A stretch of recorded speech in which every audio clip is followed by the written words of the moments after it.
Hey guys, happy Easter, and I hope you're having a great day. You know, it's such a great day to be alive, to remember the fact that Jesus paid the ultimate price. And not just that he rose and that he defeated sin and he defeated death. But there's still lots of people that believe the resurrection is nothing more than a simple story, something that's made up. So in this video, I'm going to be showing you 6 proofs that prove the resurrection to be true. So the empty tomb is probably the single greatest point we as Christians can use when we talk about evidence that Jesus Christ was resurrected. However, skeptics, they like to use these 2 excuses to explain why they believe Christ wasn't resurrected. And their first excuse is always that they believe that the body of Jesus was simply stolen.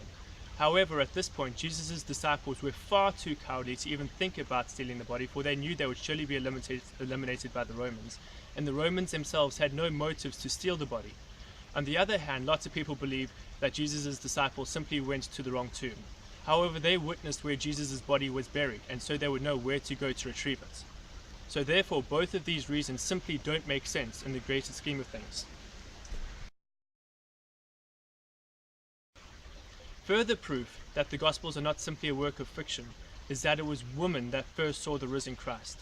You see, back in the biblical days, women were seen as nothing more than second-class citizens. They weren't even allowed to stand up in court and testify. Even the apostles themselves did not believe Mary when she told them that the tomb was empty. No author from the time would have used women for witnesses to the resurrection of Christ. Yet the Bible says the resurrected Christ first appeared to Mary Magdalene and other holy women.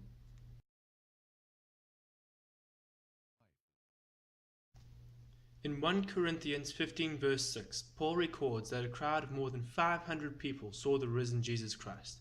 Psychologists say it would be impossible for a large crowd of people to have the same hallucination at once. They all saw the same thing. Jesus' disciples even ate with him. And when Jesus ascended to heaven, sighting stopped.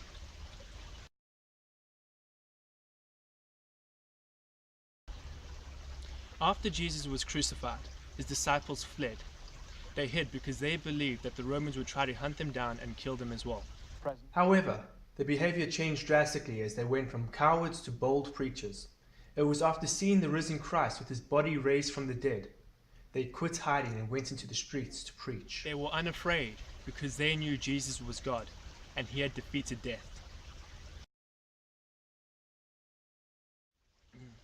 James was openly skeptical. He did not believe that Jesus was the Son of God. However, once Jesus was crucified and he was resurrected and he saw his own brother alive, he became a courageous leader in the church. In fact, he was such a courageous leader that he was even stoned for his faith.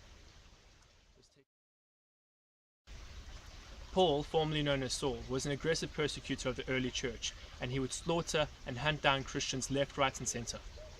However, on the Damascus road, the risen Christ appeared to him, and he became one of the most dedicated missionaries of the Christian faith. He endured years of ridicule, poverty, beatings, floggings, shipwrecks, and was eventually beheaded by a Roman emperor because he refused to deny his faith in Jesus Christ. Now, what could possibly allow a man to welcomely accept such punishments? Nothing more than the love of a risen Jesus Christ. So I hope with all my heart that the points I brought up in this video, that they've helped to strengthen your faith in Jesus Christ. And I pray that you'll have a great day. Enjoy the rest of your Easter.